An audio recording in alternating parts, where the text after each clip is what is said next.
What is going on, Diesel Nation? We're excited to have you guys with us today on the Diesel Podcast.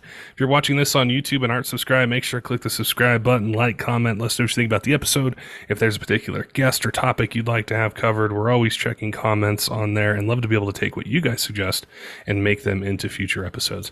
Today I'm going to be joined by Jordan from Wicked Customs, and I've been looking forward to doing an episode like this for a really long time. I wanted to talk suspension lifts and leveling kits and how we can fit different tire wheel combinations, things we should look out for, common mistakes we should make. So he's got his own business. He's been doing this a really long time, and I'm looking forward to being able to chat with him, ask him what setups work really well, things that I should look out for, we all should look out for when we're thinking about leveling, lifting, and even the maintenance of a lift kit, which was something that I hadn't thought of before. So it's going to be an interesting conversation. Before we get to it, though, I want to remind you our friends over at Kershaw Knives have a 20% off site-wide code for you. If you go to kershaw.kaiusa.com, use code 23diesel20 for 20% off site-wide. They've got a ton of different knives designed to meet any budget use that you might have. So if you need something for hunting, fishing, EDC, something to put in a toolbox, glove box, they definitely got you covered. Their latest model this year is the Duralock lineup, and the opening mechanism is super smooth. It's got a real positive feel to it, keeps your fingers away from the blades when you're opening and closing it. And they've got a bunch of different choices for different like blade shapes, lengths, different handle designs, and the blade's made out of D2 steel, so it's something that's going to last and provide you a lot of service. So if you're in the market, definitely make sure and head on over and check them out. All right, let's get to today's podcast with Jordan from Wicked Customs and chatting with him about suspension, leveling kits, wheel tire combos, and mistakes we should try to avoid if we're going to change the ride height of our trucks. Jordan, welcome to the Diesel Podcast. I'm excited to have you on the show today to talk about your company, suspension kits, leveling kits, learn more. I'm definitely curious about them, not just for myself, but a lot of listeners want to know more because we want to get rid of that factory look that we see on the street all the time, or maybe we want it for off-roading or some sort of performance aspect. So I look forward to learning from you today and learning more about suspension kits. Thank you. I appreciate the invite for the show. I've been looking forward to doing this all day.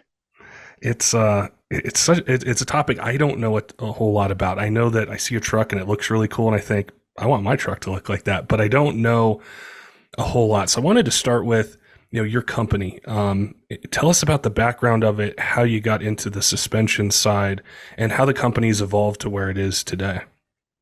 Wicked Suspension started off a long time ago with me and my father. In probably about 1999, 2000, I had bought my first pickup truck. It was a 95 Ram 2500.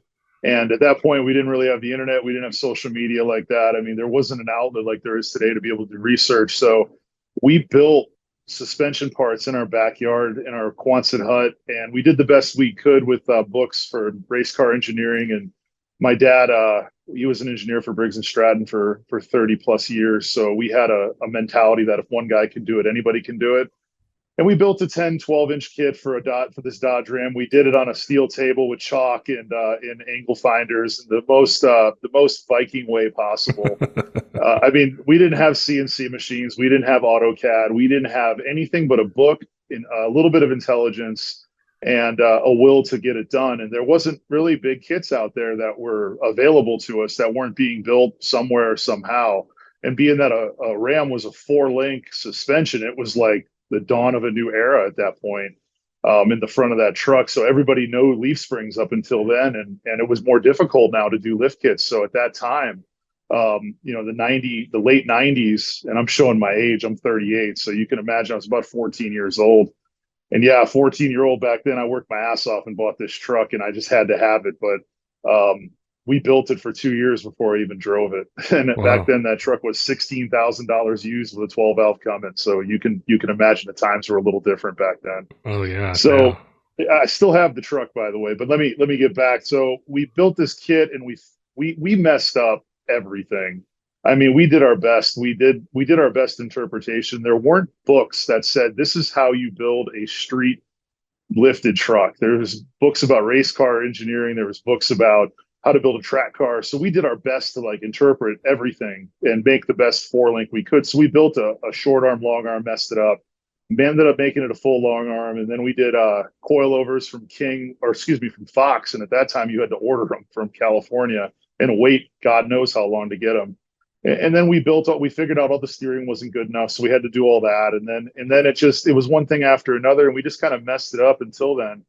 But we always had a background in mechanical stuff. I mean, we did lots of muscle cars as kids. My brother was into them too. I was more into lifted trucks, but that's because we moved to Florida and you drive them down here on the street. So I mean, you saw a Ford F-150 on 40s down here wasn't unusual at that time. An older one, it wasn't unusual to see a Super Duty, with 37s and 38s on it down here driving on the road. Where I'm from Wisconsin, we didn't really see that up there.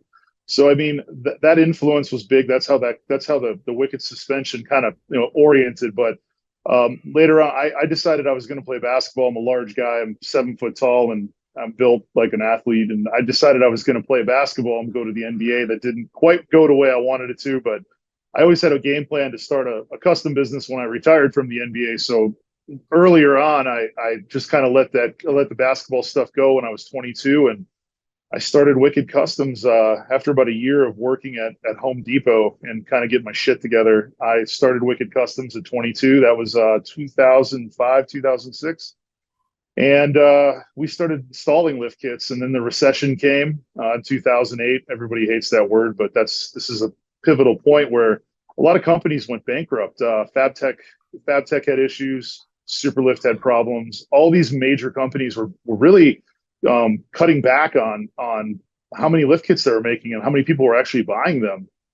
Being from this area, we had a lot of business still. There was still a lot of building going on. I mean, we were affected by the recession, but there was still things that people wanted to do. So I started buying pieces of lift kits and like buy the coil springs, and I would make this bracket and I would make a kit happen. And that kind of started there, and then it turned into like things got better with business, and then we started doing like a private label deal where a company would make us a lift kit. We'd throw Wicked suspension on it. We did that for like 2 years, and we built some stuff still, but we were mainly doing our sticker phase, which is what I call that, where we had a brand, we had a logo. This is guerrilla marketing, man. Like we wanted our name and our W to be out there, and from that point on, we did that for 2 years, and then we decided that the quality of the product just wasn't what I wanted to represent. So during the recession and during everything, we still built stuff. We built a lot of items. We installed a lot of items. But I decided in 2014 to build this truck for SEMA called Goliath, and it was a 2014 Ford F-350 dually, and it was a single cab, and it was on 14 inches of lift. And I built this kit, and I kind of named it Goliath. I just thought it was a good name for the truck. It was a good name for the control arms, and that sparked manufacturing for me, building Ford kits. And I'm like, I can do this. And, we ended up investing a lot of our own money into making a manufacturing facility. And that turned into a huge thing for us. I mean, it started off, relatively small, but then once SEMA hit, that truck really took us to a different level as far as like what we were building. We were building fabricated control arms. We were building steering setups. We were doing coilovers that were neat. I mean, the way that we designed that kit was for looks and for drivability, and we built it for a guy in Texas that took a huge risk letting me build this truck for him with very little, I guess you could say like presence in the suspension world. I'm Wicked Suspension. I'm here, and this guy Bert Davis gave me that opportunity. He used to own a company called Plain and Simple that did headlights, and he was always taking cool shit to SEMA. And that sparked everything. And then social media was just Instagram was just kind of starting at that point. So you see all that happening. And then, the truck industry blew up at 2014, 2015, in my opinion. And it's been the best it's ever been in my entire lifetime. So, I mean, we still own the custom shop, Wicked Customs. Wicked Manufacturing is our secondary company. And it is the company that manufactures all the lift kits right here in Naples, Florida. Every piece, within reason, of course. Some of the shocks and the coil springs we don't make here, but we do make every piece of that here in Naples, Florida. So CNC mills, CNC lathe, a couple of CNC tables, full press brake. I mean, everything you can do to make a piece here, we try to make it here. That's a really cool story, and you got me at the very beginning, because right around that time frame of the late 90s, that's when I started to get into trucks. And I grew up in Colorado, and I remember late 90s, early 2000s, you'd see lifted trucks, but they were more purpose-built, like something people are going to take on trails or something like that. And then I moved to Southern California for college, and that's a totally different scene where everything's lifted and it drives, mostly on the pavement. And I was like, I just remember it captured my attention at that time. Just the styling and the truck scene was so different, and it always kind of stuck with me. And I think when I look at SEMA or I look at trucks now, um, it's a very integral part of, I think, customizing it for ourselves. Like a lot of times on the podcast, we're talking about turbos and injectors and tuning and built transmissions and those sorts of things. But I think people start out with in their truck ownership life is wheels, tires, suspension. We almost always do it. We want it to look a certain way. We want it to capture or express, our personalities or the way that we use it. And, the design of trucks now is awesome. Like people ask me all the time, which truck would you buy? I don't know. They all look great. They all have awesome mechanical features to them. Their interiors are all awesome. And I think the suspension side can just totally take that to a next level. A lot of things have changed. I mean, they have completely made trucks a different story, a whole different vehicle. I mean, if you look back at what trucks used to be, they used to be purpose built, like you said, and they were built for work. And I think, in my opinion, in my lifetime, the Ram 1500 in 1994 kind of changed everything when they put a good interior in them. They put nice equipment inside of them. They had they had like a CD player. Some of them had leather interior. I mean, those guys at Chrysler were thinking outside the box at that point in time. And they had that big 4-square grill. And I'm a big Ram second gen guy, but I still have my original one. But that truck to me was kind of like the turning point for everything. They put it in a movie too called Twister, which was a huge thing for me when I was a kid.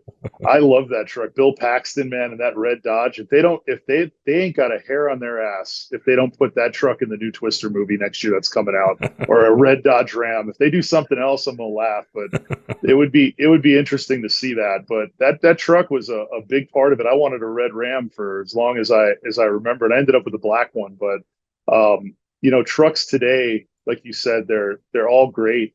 Dodge has, or Ram, I should call it Ram now because that's what they're branded. But Ram, GM, and even Ford, they all have wonderful trucks. It's just a matter of personal preference. I tell people to buy the truck you like to look at the most, or buy the truck with the interior that fits you the best. A guy like me with size, I don't fit in a Dodge Ram 2500. The shift for the 4-wheel drive is right in my knee. I can't get in one. And they don't put the seat back far enough, and you can't modify it to make it farther. So my frame doesn't fit in that truck. So I'm kind of out buying a new Dodge. Fords and GM fit me better. And then the screens in all three now, since GM changed to that new screen, they're all kind of beautiful. I mean, for what it's worth, the truck market is at the best it's ever been, but it's definitely changing dramatically. It's become a luxury market. And Yeah. I believe Forbes did an article about that where millionaires and people that would buy Bentleys and Rolls Royces are starting to buy pickup trucks now, and they're buying Platinums, they're buying Limiteds, they're buying these trucks that are what we would call $80,000 to $120,000 truck, and they're using that, and they're living in the country, they're living out of area. COVID changed a lot of that too, with people living out of cities now, and that whole thing too. I mean, you've got a lot of people driving trucks that would have never drove trucks 10 years ago. Pretty interesting. Well, I think that's going to be part of what we chat about is I can definitely identify and see exactly what you're saying with who typically buys a truck. When I was younger, it was usually for work or to tow a camper. I remember them being for sale for 30,000, 35,000. I think my dad didn't. Oh, go ahead. I'm sorry. I was just gonna say I bought my first diesel brand new. I think it was 42. Now you can't get anything even remotely close to with a diesel in it, and so it changed it.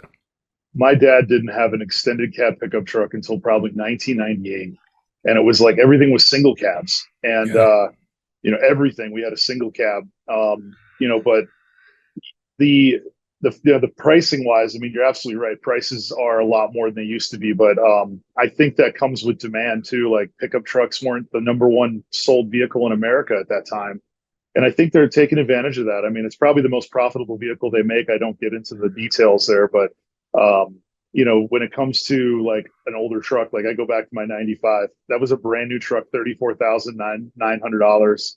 and used, 5 years old, it was $16,900. And, you know, I bought that truck used, and that was a badass truck at that time to buy used, you know, so like you can't get that kind of like depreciation anymore. And in the last couple of years, the prices of the new trucks have gone up so much. It's like having a string on the old truck prices. When the new ones come up, the old ones come up. I have never seen so many third gen Rams over $20,000 in my life. 6.0s have finally went over 20 grand again. They used to be 5 and 7 grand. It was who could sell it for the cheapest. You Yeah. know, now it's like, you know, a 4-door King Ranch with 200,000 miles on it is $15,000-$16,000, and it's got something messed up with it. So I mean, the used truck market is insane. But you know, new wise, I gotta say, you know, like the demand for the new trucks has never been more strong. And I see I've never had so many people come to me with 2019s, 2020s, 2023s, and want to do work to them. I mean, it used to not be like that. You wouldn't see a new truck in your shop for 6 months sometimes. And you know, at least down here it was like that. There was a time in like maybe 2001, 2002 where, you know, you would see a lot of lifted 7.3s, but there weren't nearly like there is today. I mean, you go down the road now, every other F-250 is lifted, Yeah. at least in South Florida, you know. But back then it was pretty crazy times too. I mean, those trucks were 40,000 or 35, 40K at that time too. And even then, now they're holding value like nuts. I mean, our friends over at New Jersey Truck King, they get them with like, you know, 35, 40,000 original miles on them. They're getting 70 to $90,000 for one of those that's in pristine shape. And there's people buying them because they want to have that new truck, but couldn't get it back then because maybe they were too young, or maybe they didn't have the money, or maybe they just had a father that had one and they want to relive those times. I mean, our muscle cars of our era between the, you know, I would say 30 and 50 years old are pickup trucks. All of our dads had pickup trucks. Yeah. So we all want to go back to that. We're back. My dad, you know, his era is like the 60s and 70s muscle cars. You know, that was his time. This is our time. It's changing. The classic car is more like the older truck now. So I'd never think I'd call my 95 a classic, but it sure as shit is. Yeah. Well, I think it's a really good insight as we start to chat about suspension stuff, because I think what people are looking for, whether they have a brand new truck or they bought that pristine older one, is they're wanting to use the best parts, the best design, the best that they can get for it, which might be a little bit different than when I was younger. It's like, what could I scrape together to make it look this way? Whereas now Right. I would I would have a budget, but I wouldn't try to trim it. I want the best that I can get. So when it comes to suspension, either lifts, leveling kits, what are people asking you for? What are they wanting from you guys to put on these trucks that they're financially and, emotionally invested in? Well, the biggest suspension, if you had to call it a big lift kit or a leveling kit or like a mid-size lift kit, we could go through the three. The most popular systems for us are going to be leveling kits through like a 4-inch lift, and then the bigger kits are for I would say like the probably 10% of the market where guys want an 8, 10, or 12-inch lift. Those are specialty trucks, and it takes a special person to want to drive on a truck on 40s, to want to drive a truck every day on 37s or 38s. I mean, we do it. I mean, my truck is on 42s. My one of my other trucks on 37s. My wife's truck's on 42s. I mean, people like us, we're enthusiasts, so we get that. But the majority of people that are calling us are asking us for leveling kits, 4-inch lifts and 6-inch lifts at the most. We get that 8, 10, 12-inch, even that 15-inch guy. But I do believe the market has changed dramatically towards more use trucks, but they still want their truck to be custom. Yeah. So with the bigger fenders nowadays, I mean, fenders are huge nowadays. F-250 fender can fit a 37 on a leveling kit. It can fit a 37 on a 10-inch or 12-inch wide wheel on a 4 or 6-inch lift, depending on how much trimming you want to do. So, I mean, these trucks can fit way bigger tires and have way bigger looks to them without going huge anymore. Where, let's say 2007, 2006 Chevy, or 2007, 2008 Chevy, you had to go 12 inches just to fit a 37 correctly without Cali modding the whole damn front of the truck, right? So, I mean, there are a lot of differences today, but be able to use the truck, work out of the truck, take your family to a vacation and get groceries in it. They want it all, and the only way to do that is to make it more everyday, every man truck. So that's a leveling kit, 2.5 inches, all the way up to a 4, maybe 6-inch kit. Those are our most popular go-to kits right now. in the market as of right now today. I think I would fit right in that demographic you just talked about, the majority where I want it to look a little bit different. And I wanted to ask you this question just for myself, and I'm sure some listeners will have it too. What should I use to determine whether I do a leveling kit or I go to, like a 4-inch suspension lift? What sorts of things should I think about to make that decision? Well, the first thing you got to think about is what you're doing with the truck. I always ask my customers, what are you doing with your truck?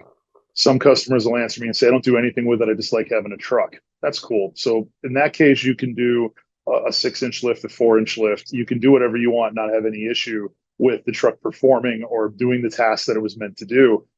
Guys that are towing, they need to with like a fifth wheel or even a gooseneck. I would always recommend that you stay within a 4-inch lift or under.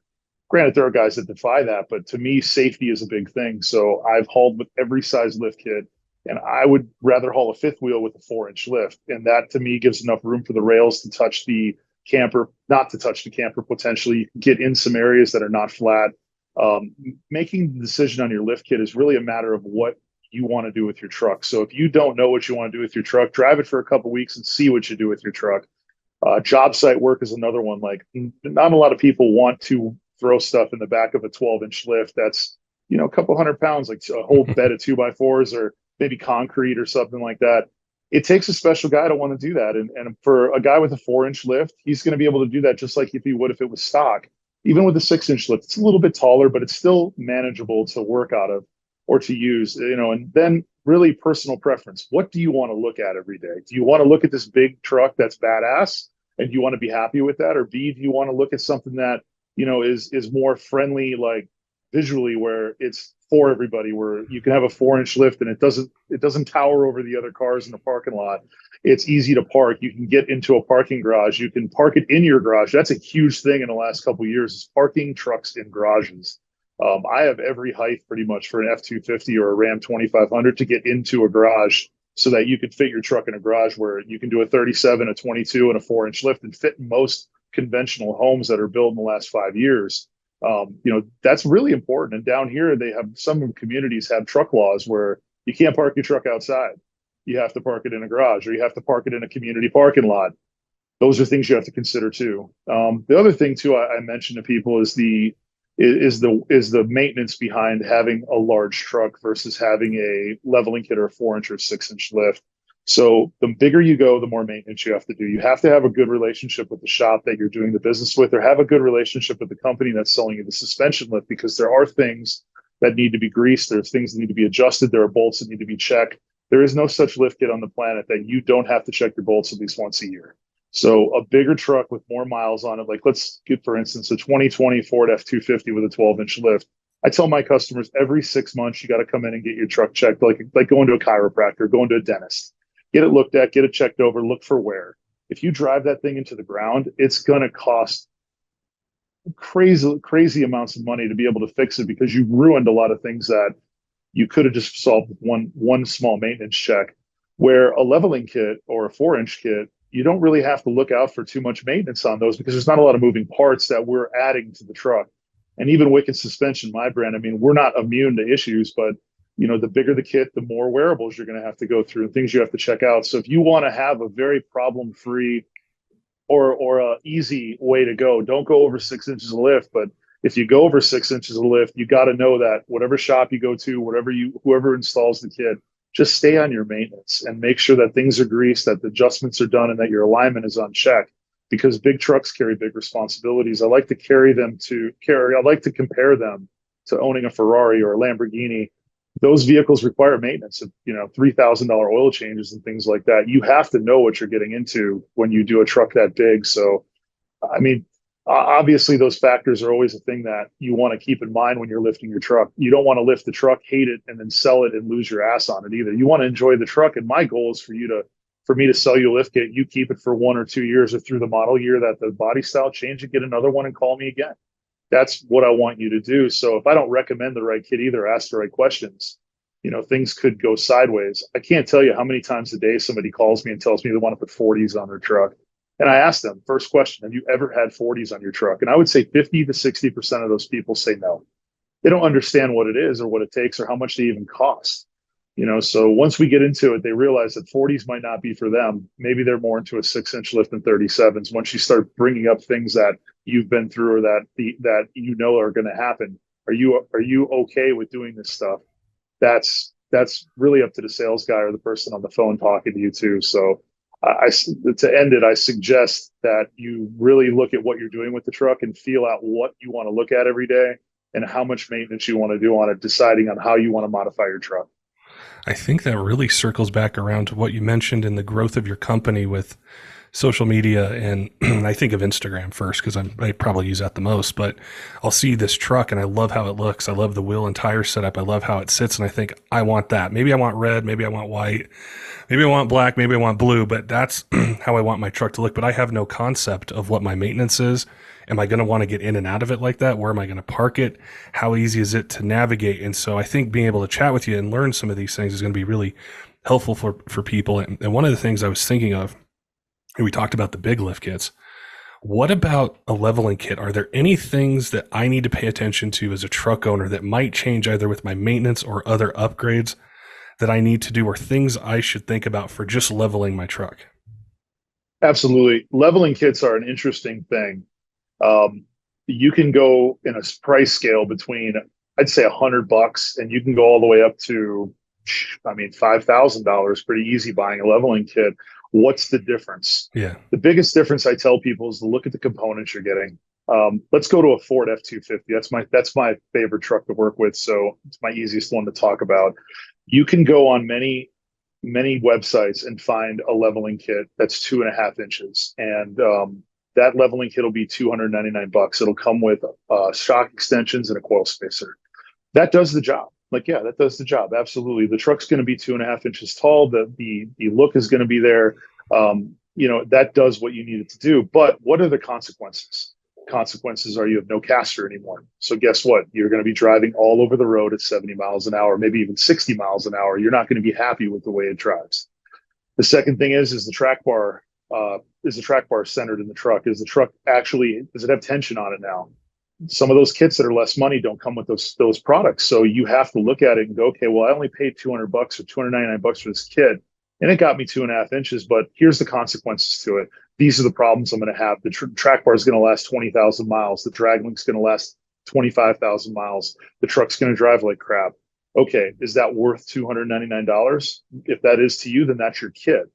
The other thing I look at, is like our kit. Our kit's $799 for a premium leveling system that comes with coil spacers, track bar relocation bracket, radius arm drop bracket, shock extensions, steering stabilizer drop bracket, and brake line extensions. That's a full kit.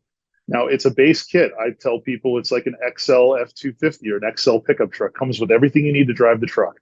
It's a good driving kit, but it could get better results by personal preference, meaning they could add coil springs instead of coil spacers. They can add Fox shocks instead. How much of that do you need to do? You don't need to do any of it. You could do the base kit and actually upgrade the kit as you go with one of our systems. A lot of systems, though, will trick you by doing the low price point, and they don't explain what you're giving up doing the low price point. And it is an easy thing to do. Believe me, I get it every day. Why is your kit more expensive than this kit? Well, it comes with these things, and I might as well be speaking physics to them because they don't know what a track bar relocation bracket is until I explain it to them. Most suspensions are confusing. They have parts that you don't understand what they're for, and like me and you know what they're for, but it's like a roofer going on my house and telling me I need a shingle that's XYZ and 1 2 3. I don't know what the hell that all means. Yeah. If he doesn't explain it to me, how do I know? So all I know is which one's cheaper. People will make the decision based on the cost quite a bit more than actually what's good for their truck. So the knowledge and the research of doing a leveling kit, check the components for sure. Look at the leveling kit and figure out what components are there. Write them down if you have to. Compare them side by side and figure out what's the best value is, and then go from there to where the next thing is what the quality of the kit is. There are leveling kits and lift kits that are made out of many different thicknesses of steel.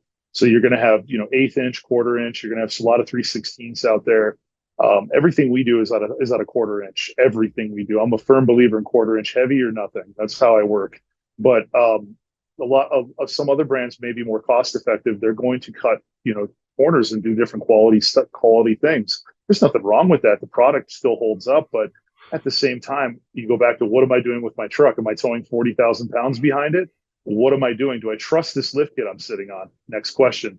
Lots of reviews. Social media, you mentioned, has been a big thing, and that's a big place to go to see who's running what. And then ask some people, ask some questions. How do you like the kit? Look at reviews on the kit on other people's sites. Go on YouTube. There's so many ways to see if people are happy or not with their kits, and exactly why they're happy. Are they happy because it was a cheap kit, or are they happy because the kit actually drives wonderfully? It's a very broad market, and there's lots of ways to make the truck lifted. The difference between doing it right and doing it maybe cheap is the difference between what you want your consequence to be and what you want your overall result to be.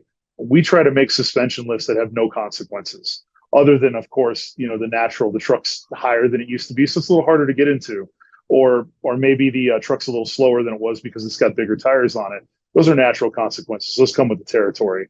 But we shouldn't be able to level the truck and it drive worse. That's not the point.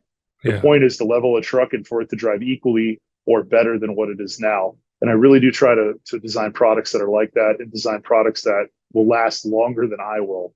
So that's really the goal of our company. But looking at those kits, keep an eye on those things. It's something, I've never really done anything with suspension on my trucks. I've done performance things. I've had to, of course, do maintenance and stuff. But I think one of the reasons I hesitated is because I knew I didn't know enough. Like I would see those $100, leveling kits, or I see this $1,500 kit or this $800, and I just don't know. So I kind of fall back to what do I know?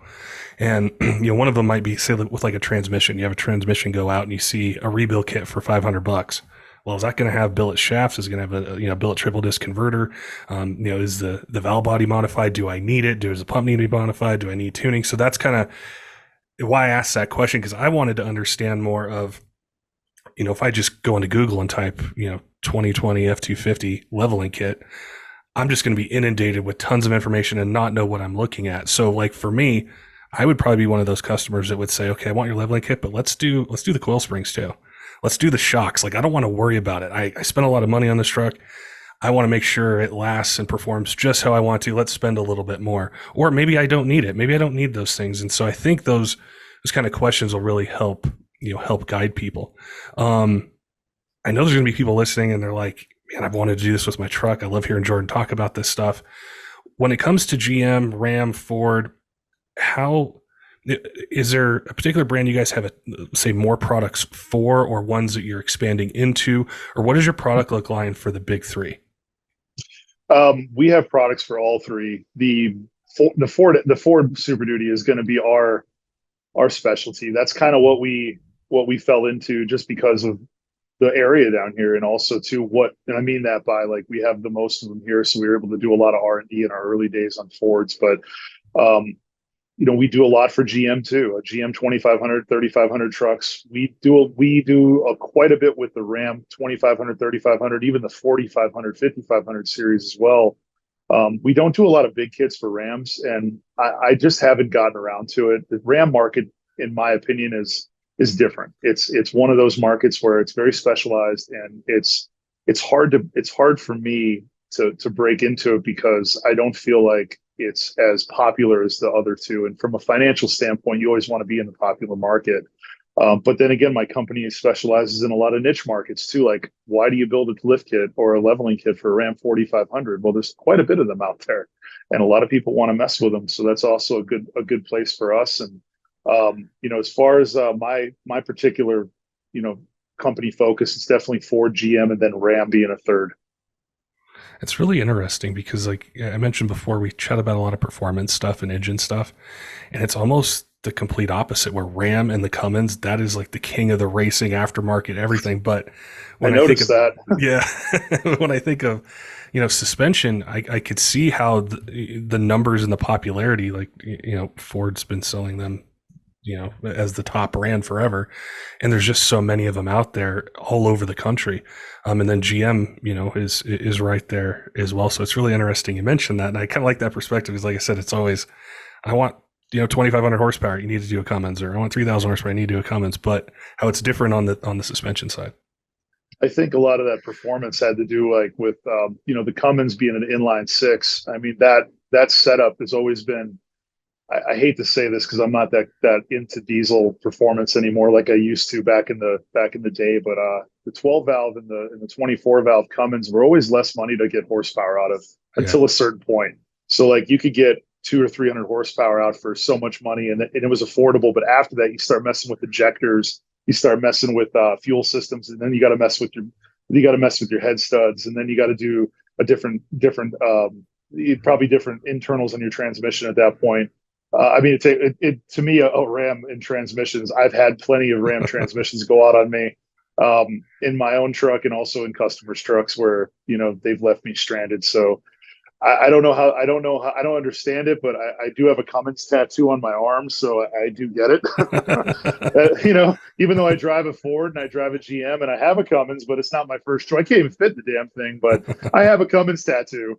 So I mean, I get it. I don't know. There's just something about that though. The Cummins truck and the engine in there just to me it signifies race. I mean, everything is like race oriented for those. You could build 2,500 horsepower in those and have parts available to you and transmissions and other things too. Yeah. I always felt like the Duramax was a close second. Those guys are nuts. Those guys will want to pull major power out of those things too. I mean, Duramaxes have been a really awesome vehicle and a really awesome motor to work with in the past, 20 years they've been out now, 22 years. Yeah. Even down back to the LB7 days, they were awesome when they came. I remember when they launched that and they got rid of that 6.5 or what is it, 6.5. Yeah. You know, they went from a dog to an incredible engine right off the bat, and it sounded totally different too. So I mean, that was popular. And then Ford's always been a performance thing too, but they were always so slow.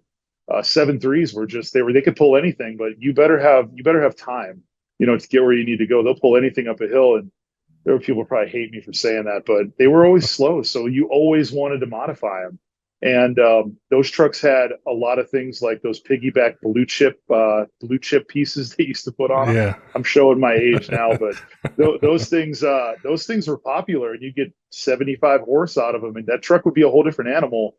I mean, the fuel plates in the 95 in the 12 valve P pumps. I mean, those were popular. I mean, TST Performance made a small living off of those things for years, and you'd put a different turbo housing on your turbo, and you would do like a big Banks intake on it, and it would, or the Peterbilt air filter. There's all kinds of things like that were popular, but I feel like Cummins has always been the race oriented vehicle for sure, and then Duramax, and then Power Stroke right after that. But I believe it has to do with more along the lines the cost of doing it. It's all expensive, but Cummins always seems to be more attainable than a Yeah. GM or a Ford. The Fords, I feel like you could never really break 1,000 horse without breaking $100,000. So and then maintaining it too. I mean, we went through the era of the 6.0s and the 6.4s, and those were tough times. I mean, that was great times for mechanics, but tough times for owners.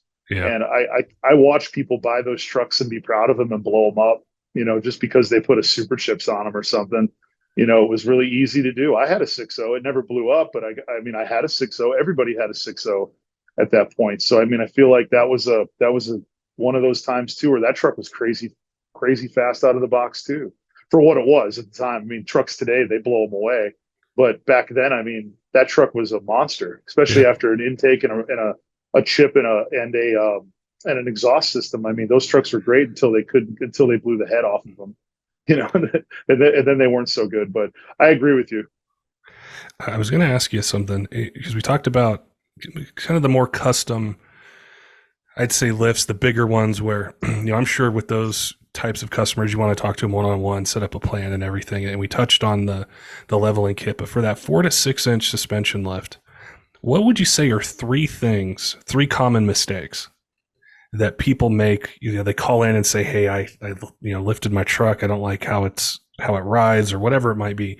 What are three mistakes they make that they could avoid, either talking to you or doing research or just thinking about things before they spend the money and kind of put their truck under the knife? The first biggest mistake is underlifting and over tiring a truck. And what I mean by that is you're doing a 6 inch lift, you're trying to stuff 40s and 16 wides underneath it. That is the biggest mistake people make. And they've seen it on Instagram, they've seen it on Facebook or some YouTube video, but they don't pay attention to the spots that have been cut, or maybe the fact that the guy doesn't do turns, or doesn't turn full U-turn, or doesn't give a shit. I mean, it's really kind of here or there with the big tires. I mean, you got to fit the tire that's for the lift kit. So if you're going to do a 4-inch lift or a 6-inch lift, know your tire size, know that it's going to clear, ask a lot of questions. That's always a problem. A lot of people get heartbroken because they undersize the lift kit and oversize the tires and the wheels. Wheel offset is one of the biggest misunderstood things in our industry, and there's not really a good teacher of that. There's a lot of companies that try to put pictures up that this works and that works, and they don't tell you about all the cutting that has to be done. And then the customer will get it, turn to the left, and tear his fender off, or he'll bend it in, or he'll cut his tire. It's unfortunate that that happens. You know, I try to tell people that you don't want to buy a size 16 shoe if you're a size 11 just because it looks cool. Buy the right size shoe for you that fits, and be happy, because after a day or two, you're going to be tired of shit of wearing those things. It's going to be uncomfortable. You're going to be mad about it. That's a big problem. That to me is probably the number one issue, is the education behind choosing what size lift kit you actually need. So if you go to our website, on the bottom of it, you'll see that we have a tire chart. That's important. A lot of companies will put unrealistic tire sizes on there, like a 20 by 9 and a 35. Nobody really runs 20 by 9s and 35s. It's very easy to put that on there because it fits really easy. I always look at what people want. If they want a 12 wide, you're going to have to do this to make it work. And I do keep a lot of pictures on file so I can show people exactly what you're going to need to do. You may have to use our bumper spacer kit. You may have to do trimming. Some trimming isn't bad. There are trucks that look so phenomenal on certain size wheels and tires that just require some trimming. And the trimming's not bad. It's not anything you're going to be embarrassed about. I try to compare it to like medical procedures. Like, is this a day surgery, or are we doing open heart surgery? No, this is like stitches. Like, you're going to have to go in, get it done. It's going to be over with in a couple hours, and you're done. Open heart surgery to me would be meaning you're taking the fender and you're cutting it from here all the way down to the bottom of the door edge. And there are people that do that. And I saw a 23 the other day that was cut like that. Dude had a 6-inch lift, and he had a 40-inch tire on it, and probably a 14 wide wheel, and half the fender was missing. That dude dropped weight. And for me, that was embarrassing. I'm like, God, I would not want to do that to a truck. I can't imagine. The second biggest issue, I would say, would be the understanding the differences between, especially on straight axle trucks, understanding the differences between a 4-link system and a radius arm drop, and knowing why you need those things. If you just think it looks cool, then buy it because it looks really cool. If you actually want it for use and for adjustability, doing a 4-link system over a radius arm drop is a great thing for being able to knock as much caster out as you can, get as much caster as you can in the suspension system. Caster is so important. So that's a big thing too, is understanding that you're not just buying everything for it to look cool. You're not just buying the kit because it's cheap. Buy it because you understand what the products do and what the things are. Ask questions. That's a huge deal. And a company that, when you call us, we can explain every single part of our suspension lift system. So for me, knowing what you're buying is important. That's another thing too. That's another mistake made, is buying the wrong parts. Buying something because it costs a certain amount.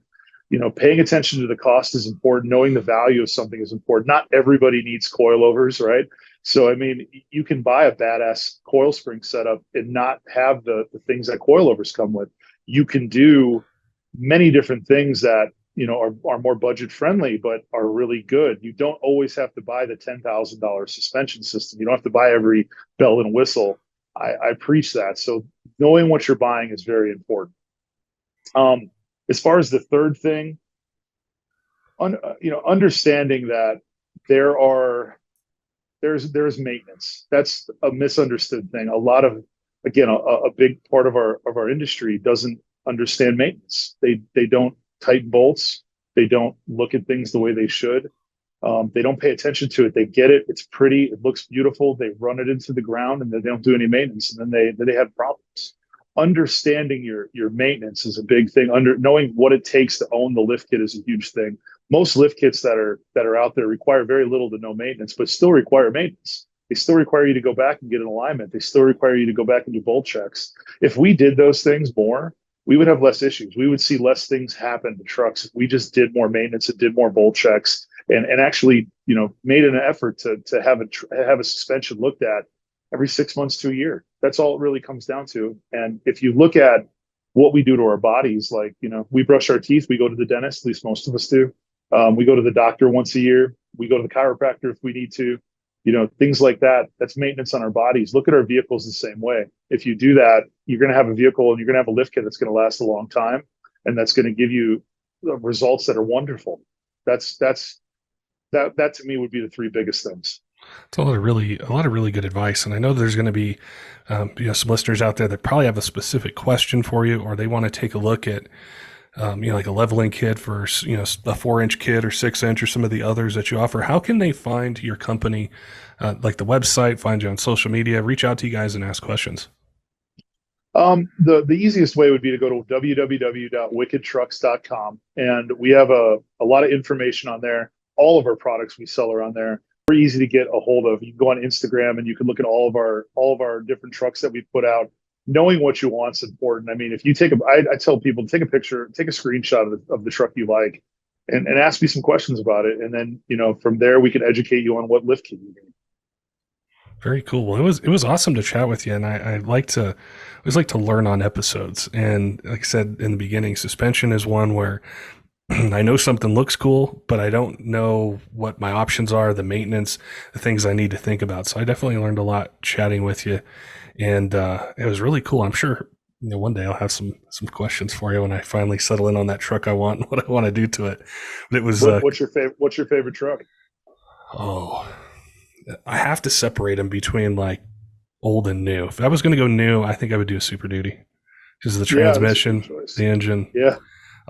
They really have a great combination, don't they? They do. It's really it's solid. I love Cummins. That would be, if I was going to get an older one, it would probably be an 03 to 07 5.9 with an auto. I'd do some upgrades to it, but I kind of think I want something to just drive, have fun with, make it look how I want, have those creature comforts, and for me, it'd probably be a Super Duty. I do think that's a good truck. The styling's great too. Ford has always had a great style. I think they've had a good looking truck. I would say since 1999 with that big grill. Yeah. I mean, they've always been ahead of the style curve, in my opinion.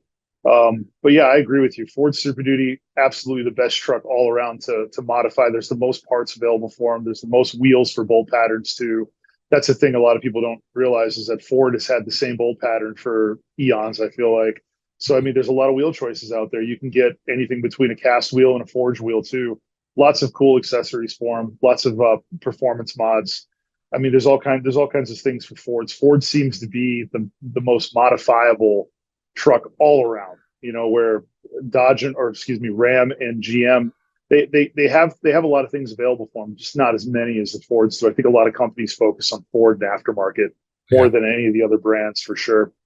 They do. Yeah, if I was going to race 6 in a row, make you go, so it'd be that 5.9 common rail I'd go have fun with. Of course.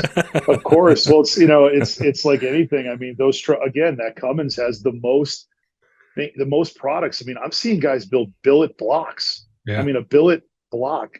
Who would have thought?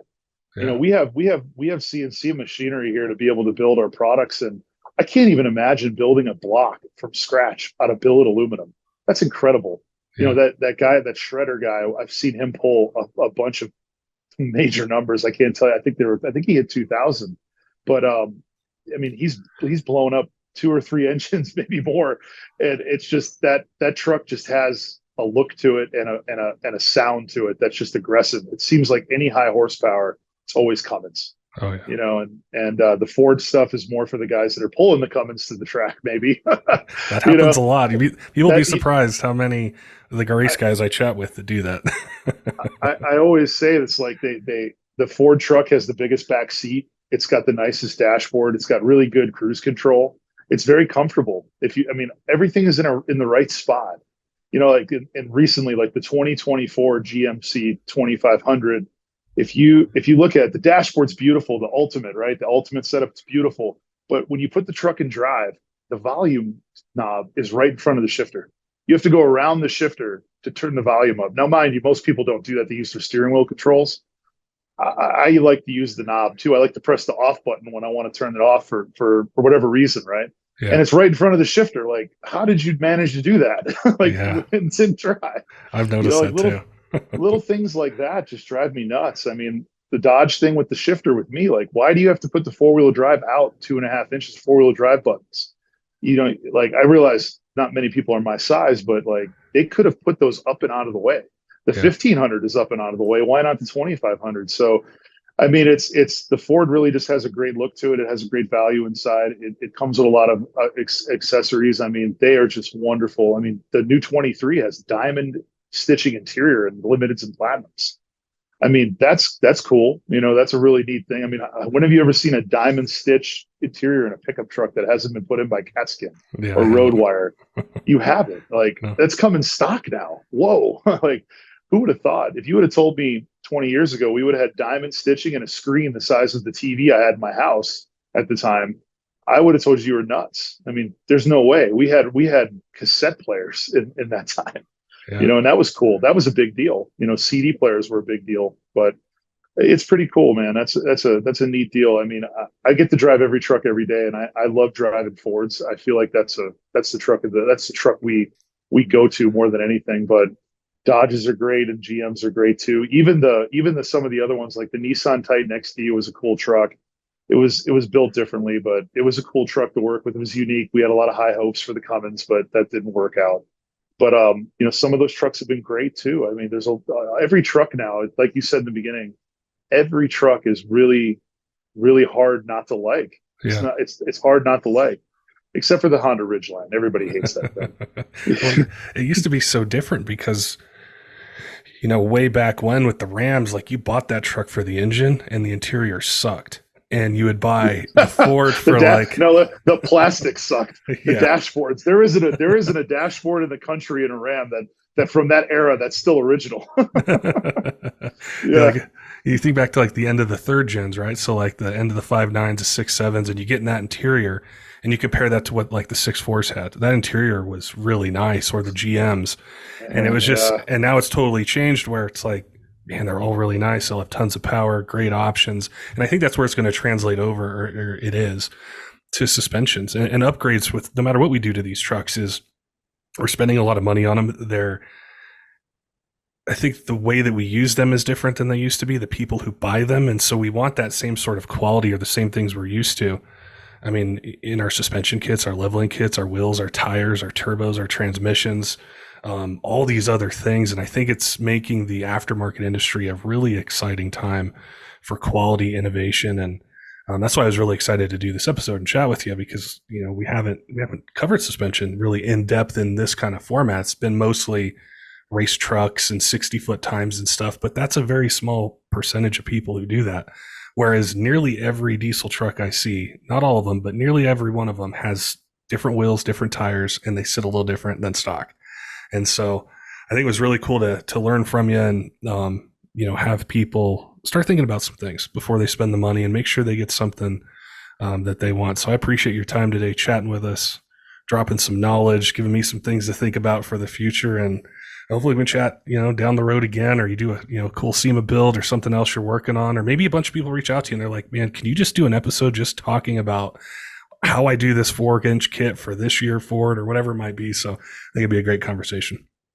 Absolutely. And touching base on the quality of the trucks, I mean, their technology has changed dramatically. I mean, we're starting to see rear independent suspensions now too. And Fords have the load levels, the load measuring systems now. I mean, these things are huge. I mean, it's become a real thing now where you have to have quality parts. You have to look at, what you're building and how you're building and what you want to put on it. I mean, we have an XL that we did a video on, a 23, and it's got Bluetooth. It's got a screen in it that's as big as the older trucks. I mean, these trucks are changing dramatically, and the quality of the parts. I think every manufacturer of parts now is looking at quality and doing a better job. And I do believe it's better than it ever has been.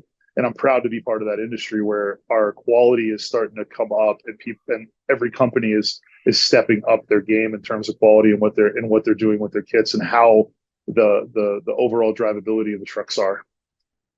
Very cool. Well, thanks again for chatting with me, Jordan. Thank I you. appreciate it. Look forward to doing it again. Thank you. I appreciate your time, brother. Thank you.